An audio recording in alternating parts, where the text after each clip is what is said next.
So one of the most favorite things that people have about the holidays, especially Christmas, is of course the presents. I mean, we spend months sometimes looking for the perfect gift for people, unless of course you're one of those shoppers that you go out the last minute and you just try to get all the bargains at last minute, or maybe you're the after Christmas shopper, so you give gifts from last year that you got after Christmas, and then you go out after Christmas and buy all the discount presents this year.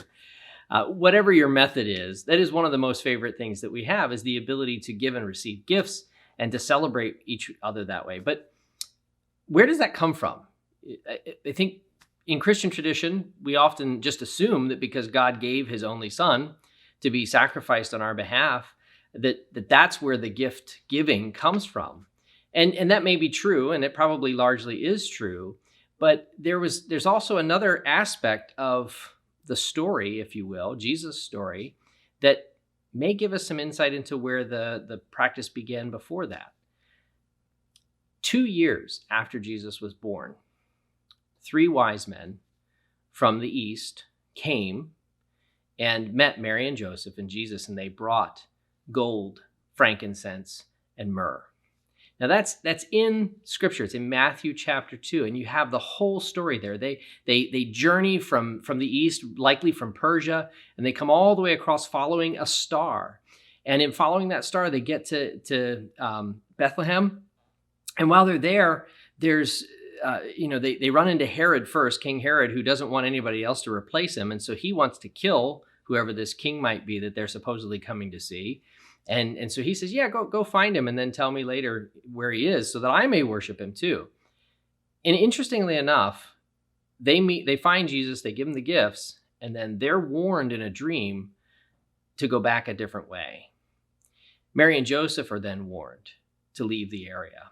And I share that basically to point out in that story that, okay, so Mary and Joseph and Jesus, they're part of the story. They're part of that essential work. We know that. And so we expect God to be leading and guiding in them. But here come these 3 wise guys from Persia. And who are they? We don't know who they are. We don't know what they believed. And they show up and somehow they have a dream that directs them the other way. So God was directing them. God was guiding them, these mysterious people. And we're not quite sure who they were, like I said, but the language in the New Testament, in Matthew 2, it calls them magos or magi. And it means literally wise men, or those who were known to be particularly knowledgeable about a great many subjects, particularly astrology is what the tradition is. So all through the ages, there's been stories of who were these magi, who were these wise men.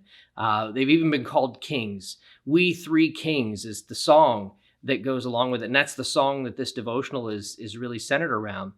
We 3 Kings. But we really don't know who they are. And all throughout history, there's been all kinds of lore. Even before we had the California Raisins and Claymation Christmas doing those songs, there was this mystery about who these people were. And it's gripped us for a long time in the Jesus story.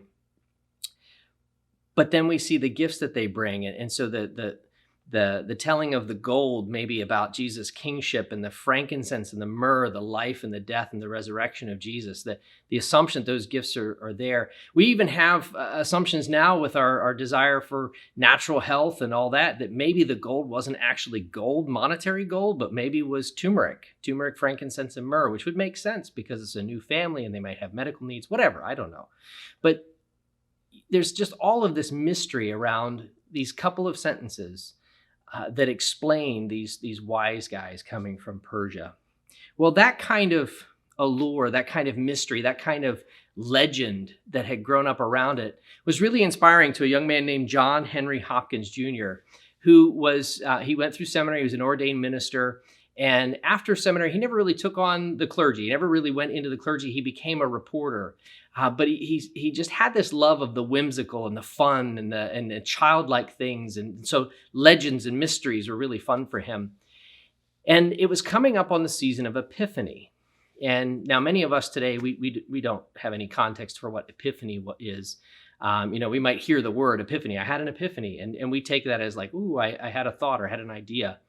But Epiphany was actually a very deliberate part of the Christmas season when the celebration of Christmas would end, and we'd be taking down the tree. And at that time, Epiphany was sort of this closure with the celebration of Advent, the reckoning or the consolation that Christ has come. And it's at that point the gifts would actually be attached to the tree, and it's at that point the children would be able to open the gifts for those who were celebrating the tradition of Epiphany. So in that context, you have John Henry. He's coming up on Epiphany, and he needs gifts for his nieces and nephews. And he's wrestling with what to do. And in line with his whimsy and his wonder and his childlike fascination with legends and mysteries, he chose to write a song about these three wise men, these three magi who came from Persia. And so pulling on all of the legends and all of the history, he wrote the song that we have today, We Three Kings. And now, there likely weren't kings. They likely were, astrologers of some sort, just very wise people. But I guess what I'd like to focus on for the thought this evening or today is these wise individuals who came were not part of the history and the culture. They weren't supposed to be there. They come 2 years late, okay, fine, but they weren't necessarily supposed to be there, and they got there because of a sign, a star in the sky, and they come in and they're warned by God for their entire journey and their own safety. And that strikes me because we often get an idea of who God's going to speak to, how God's going to work. And there's certain people that maybe we encounter or we think about and we think, I don't know if God could reach them. I don't know if God's speaking to them. These three guys, we didn't know where they came from. We didn't know who they were, but they came at God's leading. And two things are really significant about that. One, the birth of Jesus. The entire universe responded. The fact that there was a star in the sky, and not just a little light or a floating angel who's dangling a star from a string or something like that, but a literal star in the sky. The whole universe responded to what God was doing. And then these three astrologers, these three wise guys from Persia, seeing what was happening, were compelled to come and bring these gifts to offer to Jesus. We don't know much more than that. We can infer a whole lot of things about what the traditions were and the customs were as to why the gifts and so on.